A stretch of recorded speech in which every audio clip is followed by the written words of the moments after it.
una alegría poder estar hoy con vosotros para compartir la palabra del Señor. Así que me gozo de estar aquí. Y bueno, también traigo saludos en primer lugar de mi familia, de mi esposa Jessica, de mi hija Dania Fernanda. Ahí te va a salir en pantalla una fotito donde ahí le damos saludos. Mi hija ya ha cumplido 15 años y gracias a Dios por lo que el Señor viene obrando en su vida. Así que saludos en primer lugar de parte de ellos. Hoy es un día especial. Por el 45 aniversario de nuestra iglesia amada de los Olivos. En verdad que nos gozamos por los años de bendición y de los años que Dios utiliza como instrumentos para transmitir su amor. Pero también justo ha coincidido con un retiro de misioneros que se va a realizar esta semana, es decir, a partir de mañana, en el marco también de la celebración del 100º aniversario de nuestra denominación. Y gracias a Dios que Dios ha permitido que hoy esté aquí y mis autoridades han sido los instrumentos. Muy bien, amados hermanos, permitidme orar para comenzar este tiempo exponiendo la palabra del Señor. ¿Sí? Oramos a Dios. Señor, gracias porque podemos adorarte, alabarte, confiar en ti, descansar en ti. Y hoy te ruego que puedas utilizar ese instrumento falible, pero que Dios puede ser un instrumento en tus manos y en la guía de tu Espíritu Santo, solamente en tu Espíritu Santo, Señor, que pueda comunicar tu palabra, tu mensaje, y tu mensaje, Señor, a obrar conforme a tu voluntad en cada corazón. Habla tú hoy, nos ponemos en tus manos, Santo Padre, en el nombre de Cristo Jesús. Amén. Amén. Amén. En verdad que es una alegría poder estar aquí. Sabemos que nuestro país está viviendo un momento crucial e importante y oramos para que haya una mejoría en la seguridad ciudadana. Estamos orando por ello en familia, estamos orando como iglesia también y oramos para que Dios guíe a las autoridades. El mundo está en una situación de guerra, de inseguridad, de rumores de guerra también. En el lado europeo hay una continua posibilidad de más guerras, ¿no? Y hay rumores de una guerra fuerte. Usted lo seguirá por las noticias. La ONU, este año que se reunió con su lema de paz y seguridad, está buscando paz y seguridad. Sin embargo, esta paz internacional se está viendo cada vez más lejana. Tenemos que seguir orando.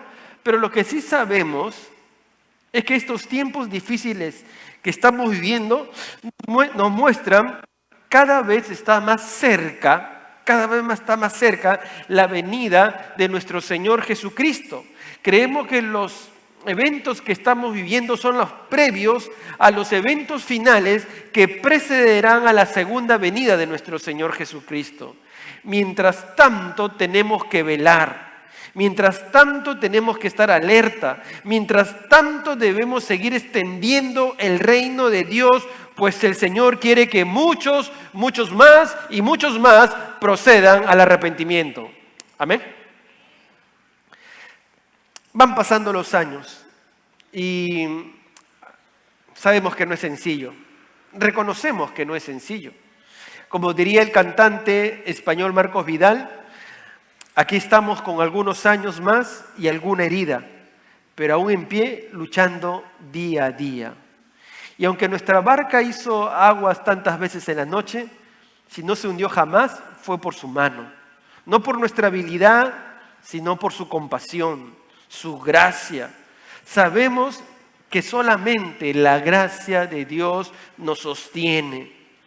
Y solamente estando con Él podemos caminar firme día a día. Amén.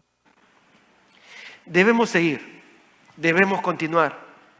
Y hoy permitidme hablar, amados hermanos, de una iglesia, la iglesia de Tesalónica.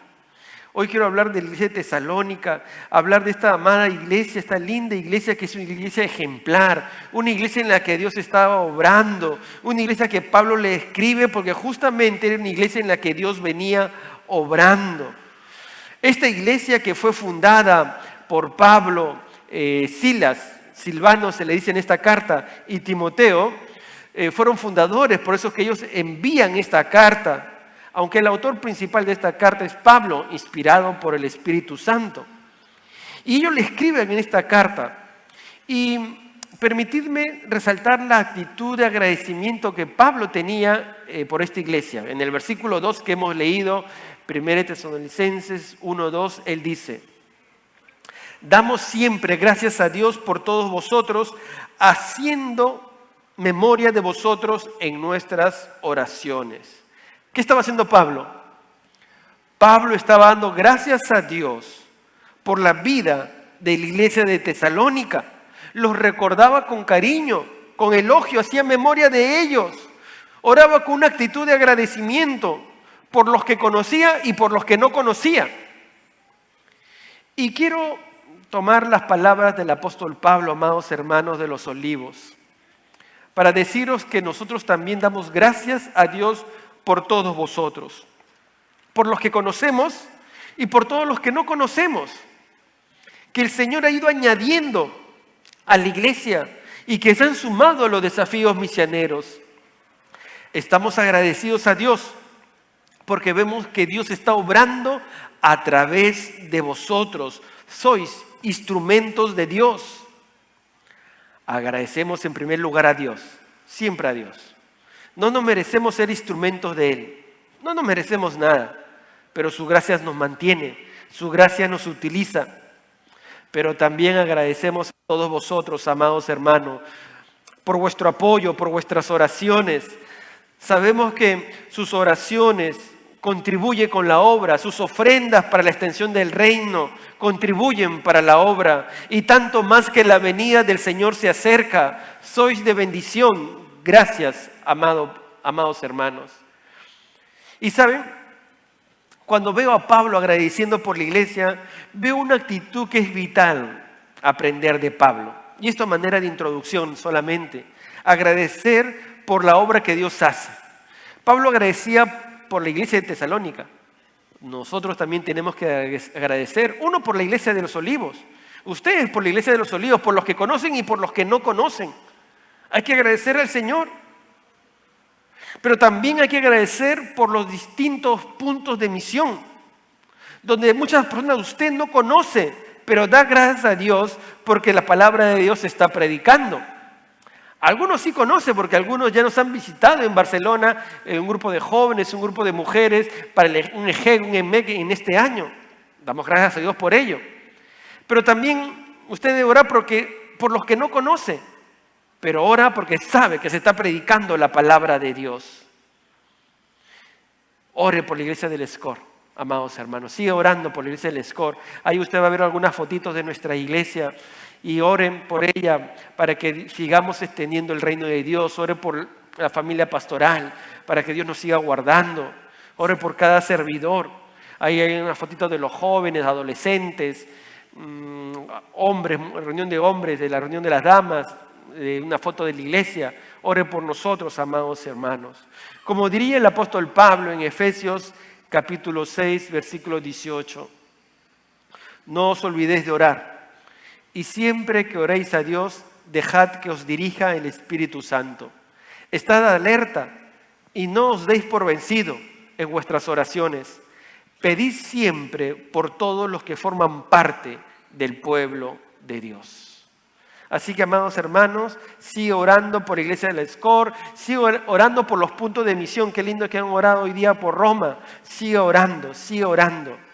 Ore para que seamos una iglesia de fe, de amor y esperanza. Y ese es el tema que hoy vamos a tratar. ¿Qué implica ser una iglesia de fe, de amor y esperanza? ¿Qué implica ello? Y vamos a tomar como referencia justamente el versículo 3 que hemos leído de 1 Tesalonicenses, donde Pablo le escribe a la iglesia de Tesalónica. Pablo fundó la iglesia de Tesalónica en su segundo viaje misionero. Y desde el inicio de la iglesia de Tesalónica, la iglesia de Tesalónica no estaba exenta de problemas, de ataques del enemigo. Bueno, el enemigo siempre va a querer atacar y quiere impedir el crecimiento de la obra de Dios. Miren lo que dice Hechos capítulo 17, versículos 5 al 7. Entonces los judíos que no creían, teniendo celos, tomaron consigo algunos ociosos, hombres malos, y juntando una turba, alborotaron la ciudad y asaltando la casa de Jasón, procuraban sacarlos al pueblo. Pero no hallándolos, trajeron a Jasón y algunos hermanos ante las autoridades de la ciudad gritando: estos que trastornan el mundo entero también han venido acá, a los cuales Jasón ha recibido. Y todos estos contravienen los decretos de César, diciendo que hay otro rey, Jesús. La iglesia, probando, ahora sí. La iglesia de Tesalónica, desde su inicio, recibió los ataques del enemigo. Tenían problemas.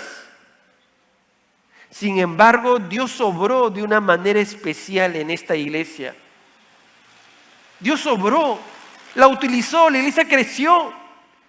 Y miren lo que dice el apóstol Pablo en el versículo 3 de 1 Tesalonicenses capítulo 1, versículo que va a ser la base de nuestra reflexión. Dice así: acordándonos sin cesar delante de Dios y Padre nuestro de la obra de vuestra fe, del trabajo de vuestro amor y de vuestra constancia en la esperanza en nuestro Señor Jesucristo. En este versículo, amados hermanos, veo tres hermosas características de una iglesia ejemplar, de una iglesia en la que Dios está obrando. Estas tres hermosas características en la que quiero reflexionar con vosotros hoy. Características que usted y yo debemos tener en nuestra vida, en nuestra vida y en nuestro servicio. ¿Cuáles son esas tres características? En primer lugar, una iglesia que obra por su fe. Una iglesia que obra por su fe. Pues Pablo está dando gracias a Dios por la obra de vuestra fe, le dice a los de Tesalónica. Doy gracias por la obra de vuestra fe. Y es que la iglesia de Tesalonicenses era una iglesia que obra por su fe. Nuestra salvación es por fe. Es una fe acompañada de obras. Es una fe que motivada por la salvación que recibió, obra. Esta iglesia está dando fruto de su fe por su obrar. Porque la iglesia servía por su fe y así debe ser nuestra fe, obrar. No tiene que ser una fe pasiva que no obra, sino que obra. Cuando Pablo estaba en Corinto, que es en donde él escribe esta carta, llega Timoteo. Creo que se me está yendo el audio, hermanos. No sé si cambio de micrófono, me avisan los de comunicación, ¿vale? Cuando llega Timoteo a Corinto, porque él venía de Tesalónica, van y le da estas noticias a Pablo. 1 Tesalonicenses capítulo 3, versículo 6. Pero cuando Timoteo volvió de vosotros a nosotros y nos dio buenas noticias de vuestra fe y amor. Viene Timoteo y le dice a Timoteo: mira, esta iglesia está trabajando en fe, en amor. Y es que, mis amados hermanos, la fe depositada en Cristo, esta fe genuina, la fe genuina se muestra ¿por qué? Por las obras. Santiago lo dice de esta manera, Santiago 2:17. Así también la fe, si no tiene obras, es muerta en sí misma. Una fe sin obras es muerta. La iglesia donde están las personas, donde el Espíritu Santo mora, va a obrar. Su fe va a obrar, su fe es activa. Es imposible, dice Santiago, tener fe y no tener obras. Ahora, permitidme.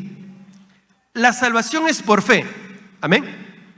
La salvación es solamente por fe. Pero nuestra fe es una fe que produce obras, no para salvación, sino como resultado del obrar de Dios en su vida. Mis obras no me salvan, pero la fe resulta en buenas obras. Como diría el apóstol Pablo en Efesios capítulo 2, versículo 10. Porque somos hechura suya, creados en Cristo Jesús, ¿para qué dice? Para buenas obras, las cuales Dios preparó de antemano para que anduviésemos en ella. Hemos sido salvados para hacer buenas obras. No nos podemos quedar inactivos. Tenemos que servir, tenemos que obrar, y ello lo impulsa nuestra fe. La fe verdadera, la fe en Cristo Jesús, sirve, hace obras. Esa es la fe verdadera, que hace obras. Y eso hacía esta iglesia, servía al Señor. Su fe producía obras, obraban por su fe. Esa es la manera de también que se evidencia la salvación. Creyentes que están sirviendo al Señor, creyentes que obran en fe y por fe. Pero la verdad también es que cuando nuestra fe se enfría por la falta de comunión con Dios, entonces ¿qué ocurre?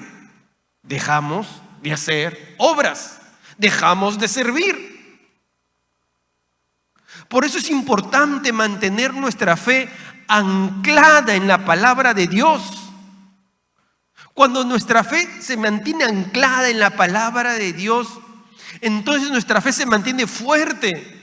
Como diría Romanos 10:17. Así que la fe es por el oír y el oír por la palabra de Dios. ¿Qué fortalece nuestra fe? La palabra de Dios. Y si nuestra fe se mantiene fuerte en la palabra de Dios, entonces vamos a seguir sirviendo. Seremos creyentes que se ve en nuestro servicio, en nuestro obrar, porque nuestra fe está en la palabra de Dios. Esta es la primera característica que os quiero compartir. Una iglesia que obra por fe. La segunda característica es una iglesia que obra arduamente por amor. Arduamente. Si se dan cuenta, he añadido arduamente esta palabra.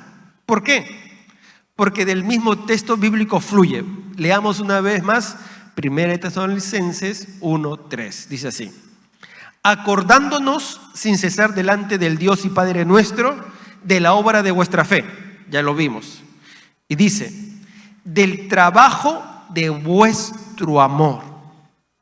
Esta iglesia no solamente obra de fe, sino hace trabajo de amor. Y esta palabra trabajo, en el idioma original, en el griego, es la palabra kopos. Esta palabra implica un trabajo arduo. Es un trabajo donde se gasta toda la fuerza. Es un trabajo agotador, una labor intensa donde se gastan las energías. Cuando era adolescente, el país vivía un tiempo muy difícil económicamente hablando. Entonces, si uno quería tener recursos, tenía que hacer algo, ganarse algo de dinero haciendo algún trabajo. Y una oportunidad en la cuadra de mi casa estaban construyendo, una señora, su casa estaba construyendo un segundo piso. Y el albañil, yo me acerqué, le dije si necesitaba a alguien que pueda trabajar para ganarme algo. Me dijo, ya, vente. Y me puse a trabajar con él un día. Así que me hizo llevar la carretilla y llevaba yo piedras, arena. Sacaba cosas, metía con la carretilla y yo era ese día el chico de la carretilla, llevando, poniendo. Cuando terminé ese día, terminé totalmente agotado, exhausto. Mis brazos no los podía levantar, estaban así. Hasta para comer tenía que agarrar porque estaba exhausto, agotado. Y esto es lo que grafica, esto que les cuento está graficando de una manera el término kopos de la Biblia. Porque ese término es un trabajo agotador, donde uno gasta todas sus energías. Y así era la iglesia de Tesalónica. trabajaba por amor, gastando sus fuerzas, gastaba sus energías por amor, servía por amor. Si hay una iglesia que conocía este tipo de trabajo arduo por amor, era la iglesia de Tesalónica. Miren lo que Pablo le dice más adelante en Primera de Tesalonicenses, capítulo 4, versículo 9. Le dice: pero acerca del amor fraternal no tenéis necesidad que os escriba, dice el apóstol Pablo. Primera de Tesalonicenses, capítulo 4, versículo 9. No tienes necesidad, porque vosotros mismos sabéis o habéis aprendido de Dios que os améis unos a otros. Ellos ya conocían acerca del amor bien. Un poquito más adelante, mi hermano, creo que está. Ya conocían bien. No tenéis necesidad. Ellos se amaban. Ellos trabajaban arduamente por amor, comprendían, abundaban en ello más y más. Crecían en el amor, trabajaban arduamente y luego crecían en ello más. Porque luego Pablo, cuando escribe su segunda carta a la iglesia de Tesalónica, miren lo que les dice, segunda de Tesalonicenses, capítulo 1, versículo 3. Les dice así: debemos siempre dar gracias a Dios por vosotros, le dice, hermanos, como es digno, por cuanto vuestra fe va creciendo. Y miren lo que dice: y el amor de todos y cada uno de vosotros abunda para con los demás. ¿Os dais cuenta? ¿Qué pasó con su amor? Creció, abundó, aumentó. Su amor aumentaba más y más. Su servicio por amor aumentaba más y más. Su amor iba más allá del esfuerzo ordinario. Es un amor que da la milla extra. Es un tipo de amor incondicional que solamente viene de Dios. Así era el servicio de esta iglesia. Y el servicio de amor es una característica del cristiano nacido de nuevo. El apóstol Juan dice así, 1 Juan capítulo 4, versículos 7 y 8. Dice: amados, amémonos unos a otros, porque el amor es de Dios. Todo aquel que ama es nacido de Dios y conoce a Dios. El que no ama no ha conocido a Dios, porque Dios es amor. ¿Quién es el que ama? El que ha nacido de nuevo, el que conoce a Dios. Todo nacido de Dios puede amar. Porque, amado hermano, cuando uno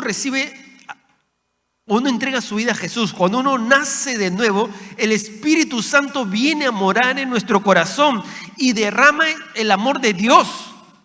Romanos 5:5 dice: y la esperanza no avergüenza, porque el amor de Dios ha sido derramado en nuestros corazones por el Espíritu Santo que nos fue dado. Dios derrama amor en el corazón del creyente. Por tanto, un creyente nacido de nuevo puede amar y debe amar. Y la iglesia de Tesalónica era un ejemplo de amor, porque era un amor que trabajaba agotándose, arduamente trabajaba por amor. Ahora, la verdad es que hablamos mucho de amor, pero amamos poco. Hablamos de amor más de lo que verdaderamente amamos.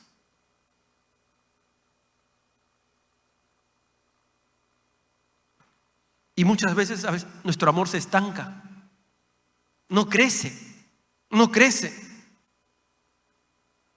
Debo reconocer la labor de la Iglesia de los Olivos, una iglesia que ama, sirve por amor.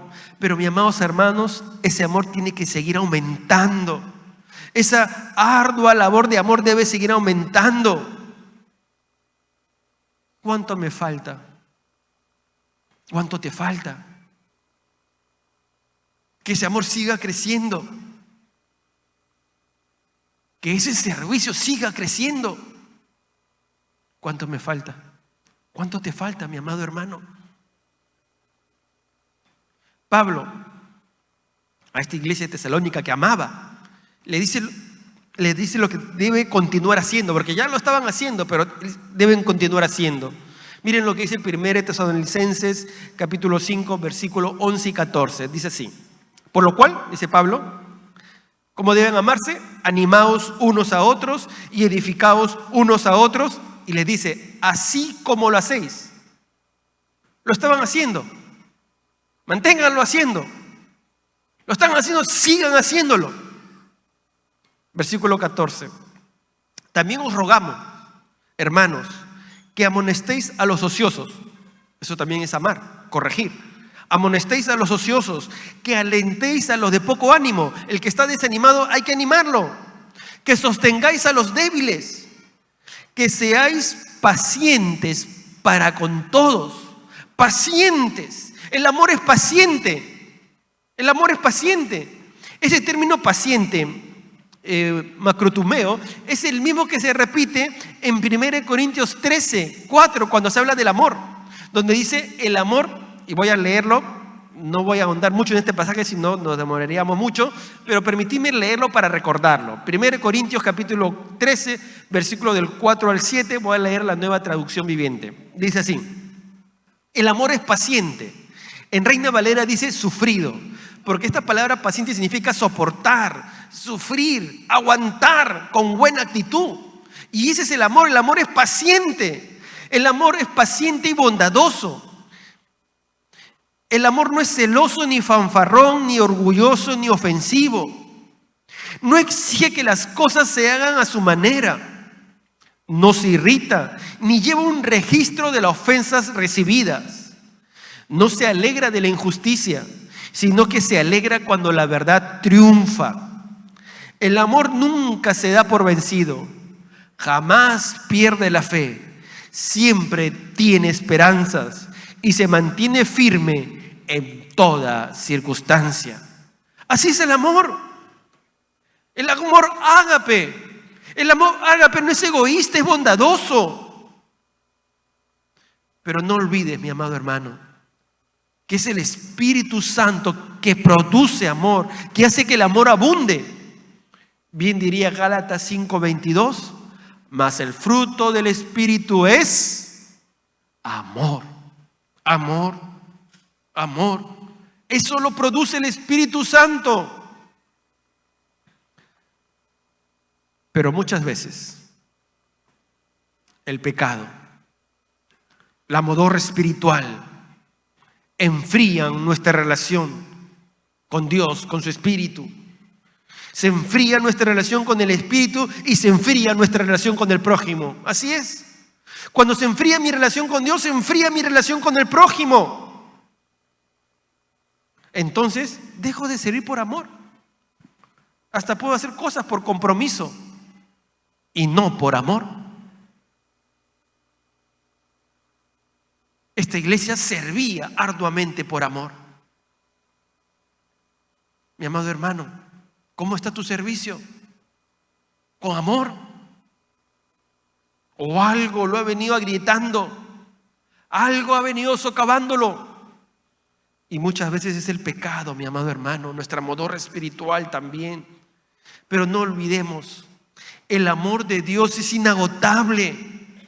El amor de Dios quiere que vivamos de manera santa, pero si fallamos o pecamos, con su mismo amor nos invita para renovar nuestra comunión con Él, porque es nuestro Padre Celestial. Entonces, como Padre nos invita a renovar nuestra comunión con Él, como dice Hebreos 4:16. Acerquémonos pues confiadamente al trono de la gracia para alcanzar misericordia y hallar gracia para el oportuno socorro. El Señor dice, acércate, ven confiadamente a mi trono. Ven y te voy a dar perdón, te voy a dar misericordia, gracia. Dios nos invita a renovar nuestra comunión con Él. No dejemos que el pecado enfríe nuestra comunión con Dios. No permitamos que el pecado enfríe nuestra relación con Dios y como consecuencia nuestra relación con el prójimo, nuestro servicio al prójimo. No, vivamos con nuestra comunión con Dios bien. Busquemos al Señor, porque Dios ama eternamente y para siempre. ¿Cuántos dicen amén? Dios ama así, así nos ama el Señor.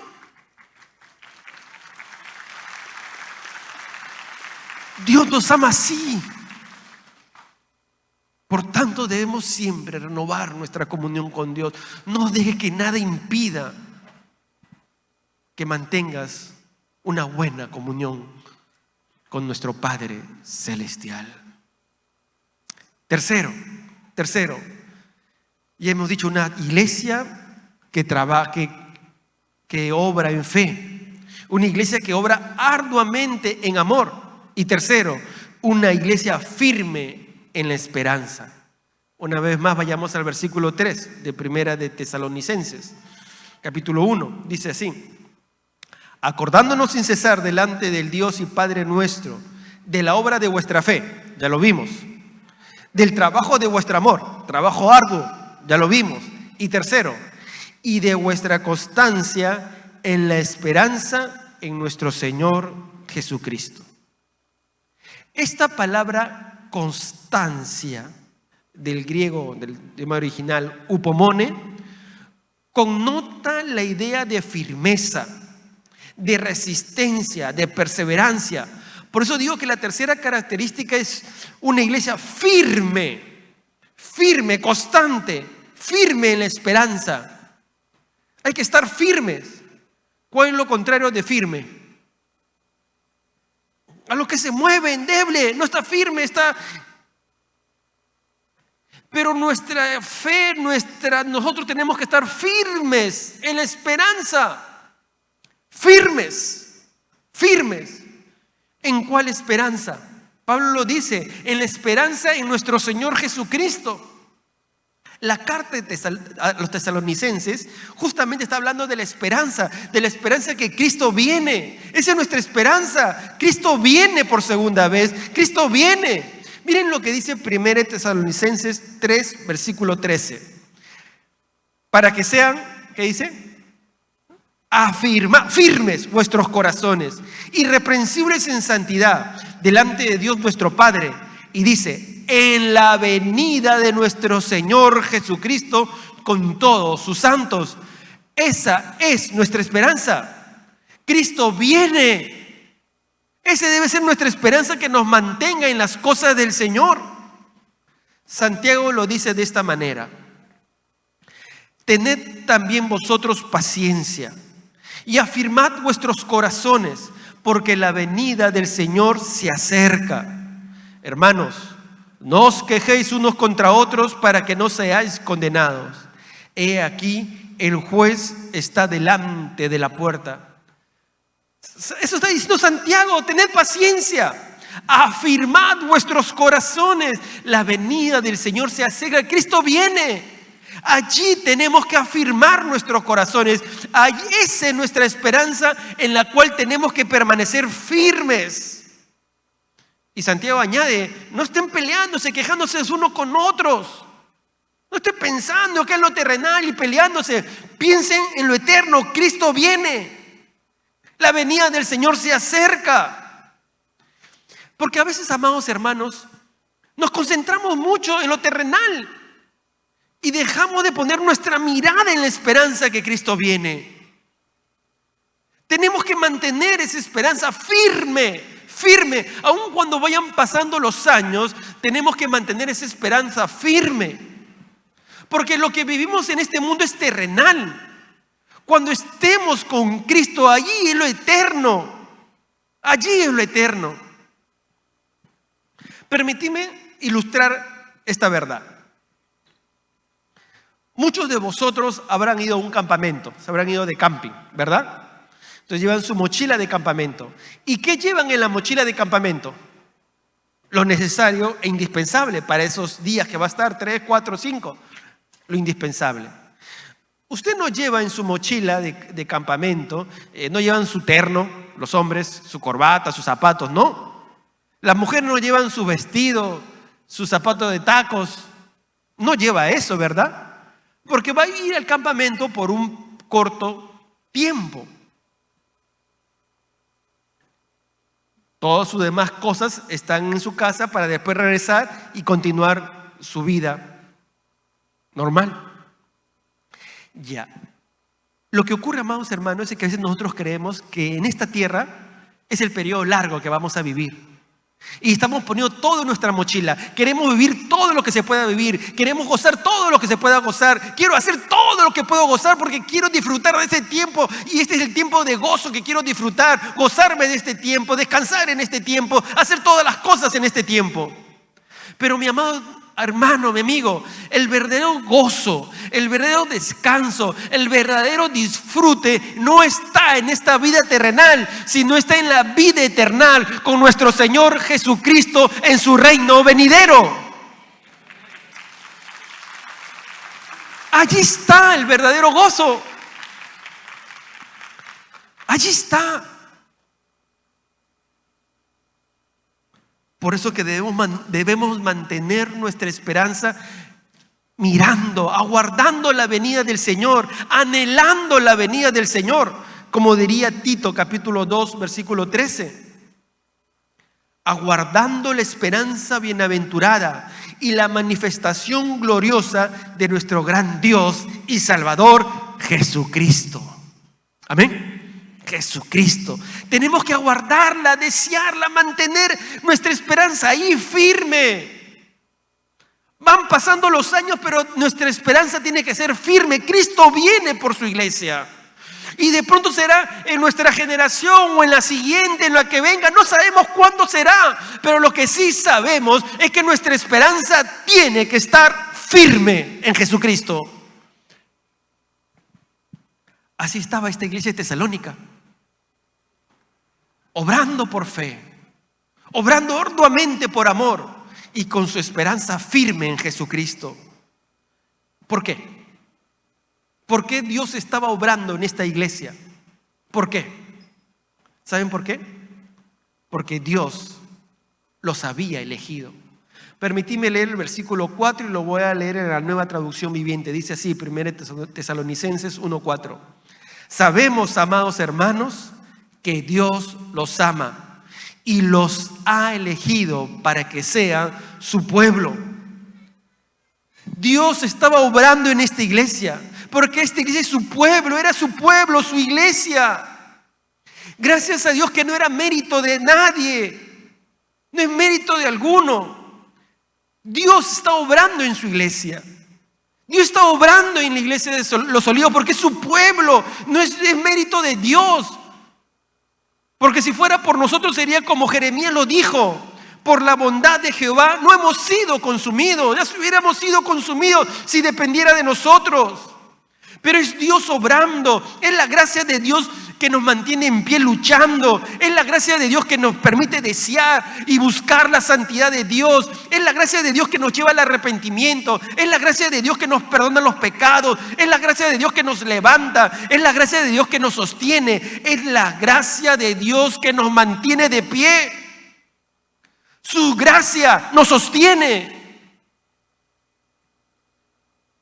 Y quiero ir terminando leyendo lo que Pablo ha dicho en Efesios capítulo 1, versículos 4 y 6. Dice así: incluso antes de haber hecho el mundo, Dios nos amó y nos eligió en Cristo para que seamos santos e intachables a sus ojos. Dios decidió de antemano adoptarnos como miembros de su familia al acercarnos a sí mismo por medio de Jesucristo. Eso es precisamente lo que Él quería hacer y le dio gran gusto hacerlo, de manera que alabamos a Dios por la abundante gracia que derramó sobre nosotros, los que pertenecemos a su Hijo amado. Amén. ¿Sabes? Es Dios obrando en nuestra vida. Es Dios obrando en su iglesia. Pero mientras que Dios va obrando, nosotros tenemos que disponer nuestro corazón para crecer en la fe, anclados en la palabra de Dios, para abundar y crecer en amor y servir en amor, y para mantener nuestra esperanza en Cristo Jesús. Para participar y pertenecer a una de nuestras redes, inscríbete en los links que aparece en la descripción del video. Recuerda que también nos reunimos en nuestros grupos pequeños. Para mayor información, comunícate al WhatsApp que aparece en pantalla. Recuerda que puedes vernos a través de nuestras redes sociales. Que Dios te bendiga.